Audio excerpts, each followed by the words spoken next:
آج کل سردی کے موسم میں اگر غسل فرض ہو جائے تو گیزر کی سہولت بھی نہیں ہو تو پھر کیا کریں؟ غسل کریں. نماز چھوڑنے کی اجازت نہیں ہے. رات کو پانی گرم کریں چولہے پہ تمیز سے اور نہائیں. فرض نماز چھوڑنے کی اجازت کسی قیمت پہ نہیں ہے. کچھ عرصے بعد میری شادی ہے، میں اگر آپ کو ولیمے میں دعوت دوں تو آپ تشریف لائیں گے؟ نہیں، ٹائم شارٹ ہے بھائی، ٹائم شارٹ چل رہا ہے مارکیٹ میں. اب میں دعوت میں جا کے نا پھر اتنا اپنے آپ کو برا بلا کہتا ہوں، رات کو دیر سے کھانا، پھر دیر سے نیند، پھر بدعزمی، پھر ساری صبح کی ترتیب. ان کے تو دعوت ہو گئی اور ہمارا بیڑا غرق ہو گیا اس سے. ایسی کی تیسی ہو جاتی ہے، سارا دن خراب گزرتا ہے، سارے کام رہ جاتے ہیں. تو بھائی جس کو بڑی محبت ہے یا تو وہ دوپہر کا، اب پھر دوپہر کو لوگ بلانا شروع کر دیں گے. جس کو بہت محبت ہے وہ بس محبت کا ویسے اظہار کر دے. ہاں بعض دفعہ لوگ نکاح پڑھانا چاہتے ہیں مجھ سے، تو اس کا ہم جو ہے نا، وہ بہت سارے لوگ ہیں جو نکاح پڑھوانا چاہتے ہیں، تو نکاح پڑھوانے میں تو کوئی ٹائم لگتا نہیں ہے. ڈاکٹر فرحان کمبولی یہ بھی انڈیا سے پوچھتے ہیں، اگر میں آپریشن تھیٹرز میں آپریشن کر رہا ہوں اور اس حالت میں میری عصر یا مغرب کی نماز قضا ہو جائے تو کیا میں گناہگار ہوں گا؟ آپریشن کے دوران نماز پڑھنے کا ٹائم نہیں ملتا تو ہم ڈاکٹرز کیا کریں؟ نماز قضا کرنا اسلام میں شرک کے بعد سب سے بڑا گناہ ہے، خوب سمجھ لیں. تو حتی الامکان آپ نے نماز کو بچانا ہے قضا ہونے سے. یہ ڈاکٹروں میں عام مسئلہ ہے کہ خاص طور پہ جو سرجن ہوتے ہیں نا، وہ کہتے ہیں بھائی ہم تو آپریشن کر رہے ہیں.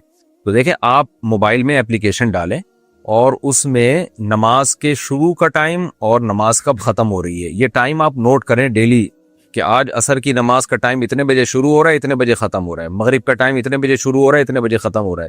ظہر کا ٹائم اتنے بجے شروع ہو رہا ہے، اتنے بجے ختم ہو رہا ہے.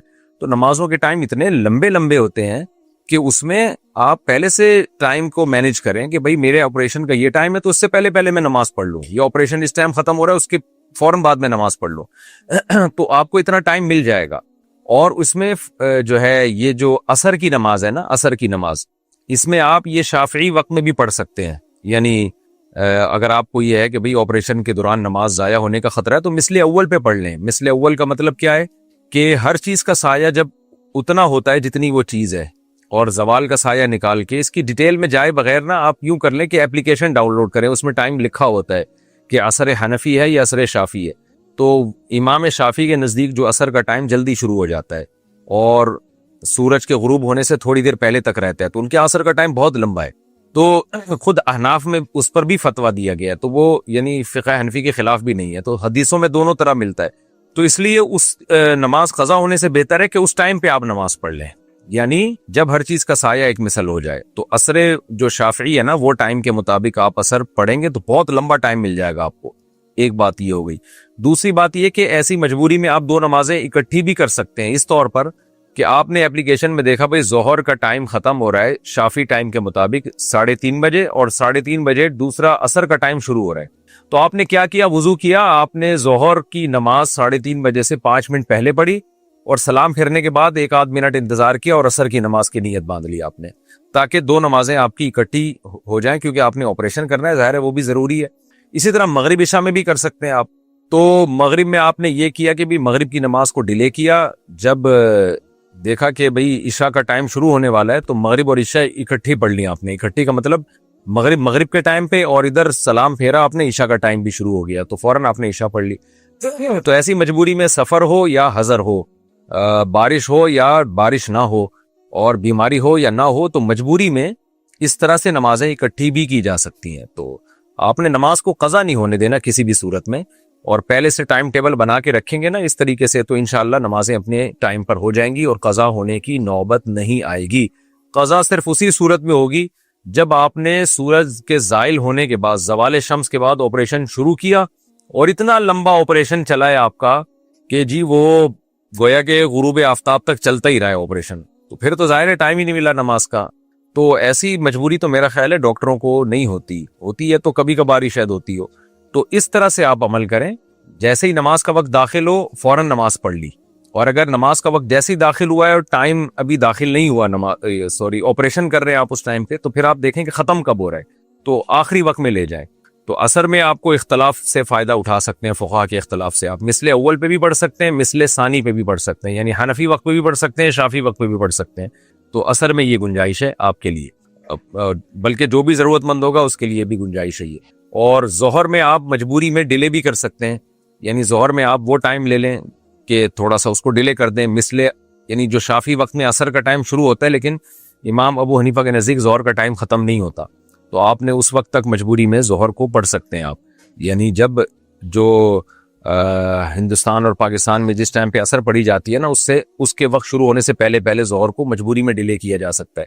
تو اس طرح سے آپ پڑھ سکتے ہیں. پھر بھی موقع نہ ملے آپ کو تو پھر ظاہر ہے جان بچانا ضروری ہے.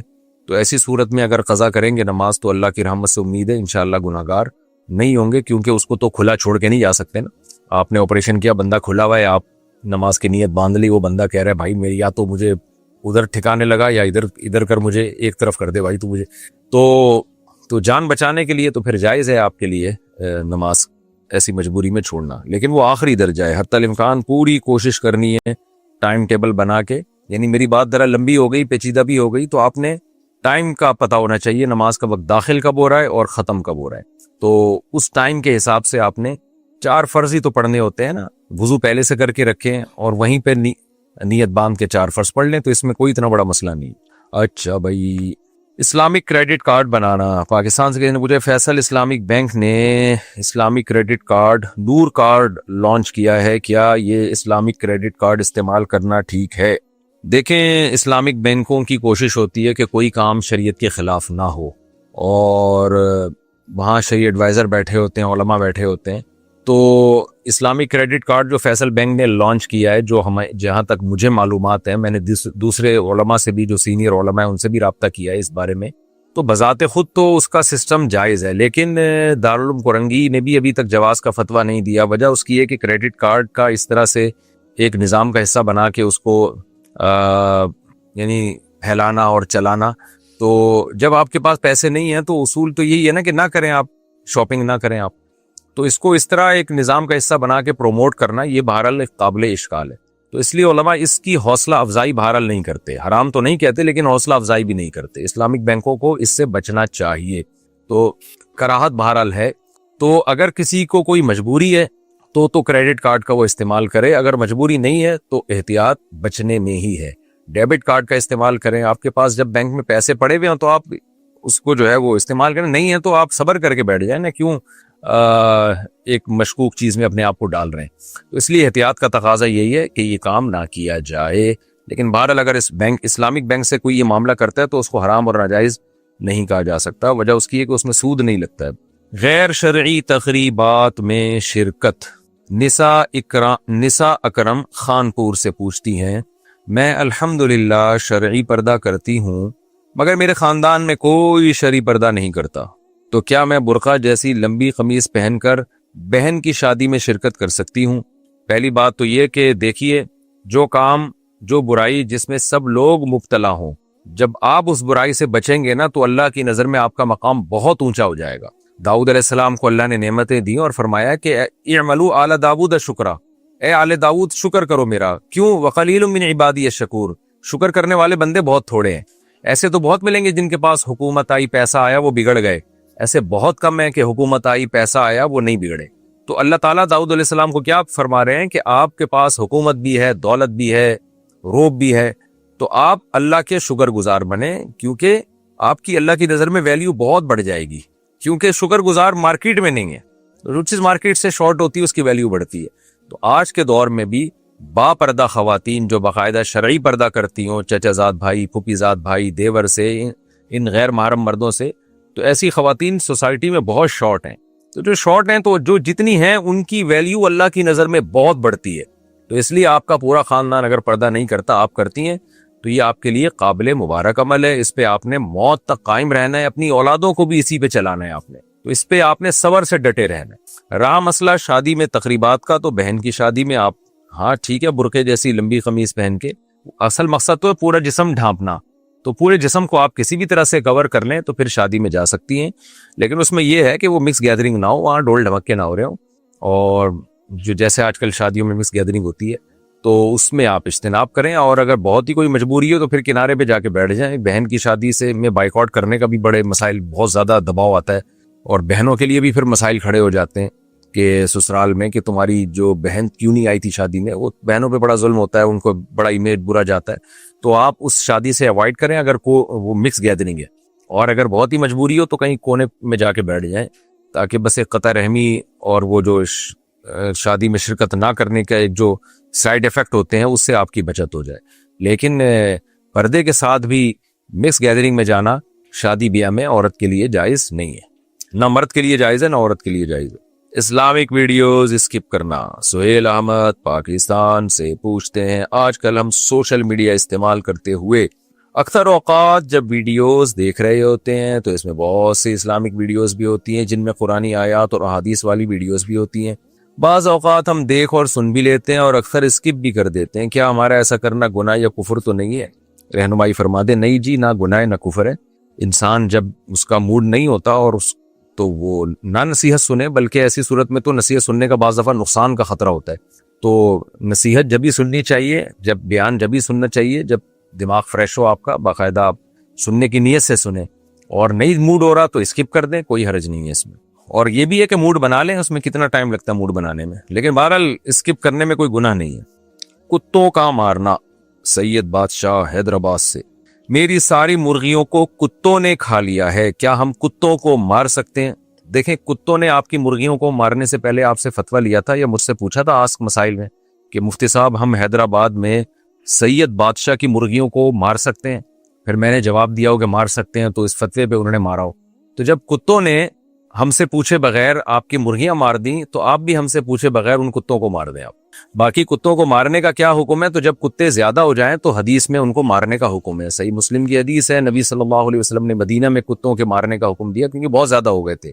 وجہ اس کی یہ ہے کہ وہ آپ کتوں کو نہیں ماریں گے تو کتے آپ کو ماریں گے. جیسے کہ کراچی میں کتے لوگوں کو مار رہے ہیں، بائکوں سے لوگ کتوں سے ٹکرا رہے ہیں. 4-5 لنگڑے میں دیکھ چکا ہوں اب تک کراچی میں جن کی ہسٹری یہ ہے کہ وہ کتوں سے ٹکرا کے گرے، اور پتہ نہیں کتنے سینکڑوں لنگڑے ہو چکے ہیں کراچی میں. کچھ تو مر چکے ہیں کتے سے ٹکرا کے، ایکسیڈنٹ ہوا. تو کتے ہی کتے پھیلے جا رہے ہیں اور گورنمنٹ کی طرف سے ان کے مارنے پر پابندی ہے. کیوں؟ جب بھی ہم بات کرتے ہیں تو وہ کہتے ہیں کہ جی جو اینیمل لورز ہیں یا جو جانوروں کے حقوق کی تنظیمیں ہیں وہ ناراض ہوتی ہیں. واللہ عالم حقیقت کیا ہے. تو انسانوں کا حق پہلے، کتوں کا بعد میں ہے. تو خدا را یہ کراچی سے تو کتے ختم کر دو. ابھی چند دن پہلے ایک بزرگ فجر کی نماز پڑھ کے نکلے، 4-5 کتوں نے ان پہ حملہ کیا ہے، ان کو زخمی کر دیا. پھر کتے تو پاگل بھی ہوتے ہیں، ان کے زخم سے وہ انجیکشن لگوانے پڑتے ہیں اور ہمیں پتہ بھی نہیں ہوتا یہ کتا پاگل ہے یا نہیں. جو بھی کتا کاٹے گا آپ کو ٹیکے سارے ہی لگانے پڑیں گے. تو کتے کو تو پتہ ہوتا ہے سامنے والے کے بارے میں کہ یہ کیا ہے، لیکن ہمیں کتوں کے بارے میں پتہ نہیں ہوتا. تو اس لیے کتوں کو مارو بھائی. میری مرغیاں کھائے ہیں کتوں نے، اور اتنی خاندانی مرغی مجھے کسی نے ملتان سے مرغی گفٹ کی تھی. وائٹ مرغا تھا، وائٹ مرغی تھی. تو ڈبے میں بیچارے لے کر آئے تھے وہ ملتان والے. 2 دن تک تو وہ ڈبے سے اٹھ ہی نہیں سکے، وہ ان کی ٹانگیں ہی اکڑ گئی تھیں. خیر ہم نے ان کو پیناڈول شیناڈول کھلا کے سیٹ کیا. بڑے پیارا پل رہے تھے اور بڑی پیاری مرغی تھی، اور ایسی اپنے بچوں کی کیئر کرنے والی مرغی، اور اتنی کیئرنگ مرغی تھی اور لوننگ مرغی تھی کہ کیا بتاؤں میں. تو کتے نے آ کے اسی مرغی کو مار دیا سب سے پہلے. اس کے چھوٹے چھوٹے بچے یتیم ہو گئے، وہ بڑی مشکل سے پالے پھر ہم نے وہ بچے. تو 4 کتے آ کے ہمارے پنجرے پہ حملہ کرتے تھے. پھر ایک دفعہ ہمارے گارڈوں نے کتوں پہ حملہ کر دیا تو پھر وہ 2-3 کتے تو اس دار فانی سے کوچ کر گئے اور ایک کتا محلے سے کوچ کر گیا، ہجرت کر گیا. بہرحال اس کے بعد سے ہماری مرغیاں محفوظ ہیں. تو لوگ بھی مر رہے ہیں، جانور بھی مر رہے ہیں، بیماریاں پھیل رہی ہیں. تو کتوں کو کنٹرول کرنے کی ضرورت ہے. فیملی پلاننگ والوں سے کہا جائے انسانوں کی نسلوں پہ کنٹرول کرنے پہ جتنا زور لگا رہے ہیں اس سے زیادہ زور کتوں کی نسلوں پہ کنٹرول کرنے پہ لگائیں، تاکہ جو بچے ہوئے انسان ہیں وہ تو کم از کم محفوظ رہیں. تو یہ کراچی میں تو بہت بڑا مسئلہ بن چکا ہے، کتا گیری پھیل رہی ہے ہماری سوسائٹی میں. تو اس لیے گورنمنٹ کو اس پہ کوئی ایکشن لینا چاہیے. پہلے تو یہ کرتے تھے KMC والے اور کوئی زہر وہر کھلاتے تھے تاکہ یہ زیادہ نہ ہو. ہم یہ نہیں کہہ رہے کہ نسل ختم کر دیں کتوں کی. نبی صلی اللہ علیہ وسلم نے مدینہ میں جب کتوں کو مارنے کا حکم دیا تو جب ایک تعداد تک کتے ختم ہو گئے تو پھر آپ نے ان کو مارنے سے روک دیا اور فرمایا یہ بھی ما لکم وللکلاب، تمہیں کتوں سے کیا لینا دینا، یہ بھی اللہ کی مخلوق ہے، ان کو بھی رہنے دو زندہ. تو نسل ختم کرنے کا حکم نہیں ہے لیکن کنٹرول کرنے کا حکم ہے کہ ان کی نسل کو کنٹرول کیا جائے. تو آپ مارے کتے تاکہ آپ کی مرغیاں محفوظ رہیں. بیوٹی سیلون کا کاروبار. بلال عباسی اسلام آباد سے. بیوٹی سیلون کھولنا کیسا ہے؟ اگر میں اپنے گھر کی کسی عورت کو سیلون کا کورس کروا کے اس کو بیوٹی سیلون کھلوا دوں تو کیا یہ کاروبار حرام ہوگا یا حلال؟ حلال ہوگا اگر خواتین جو ہیں وہ خواتین کو تیار کریں. اور آج کل 2 بے غیرتیاں ہو رہی ہیں، مرد لڑکیوں کو تیار کر رہے ہیں اور برائڈل تیار جو ہے نا مرد کر رہے ہوتے ہیں. یہ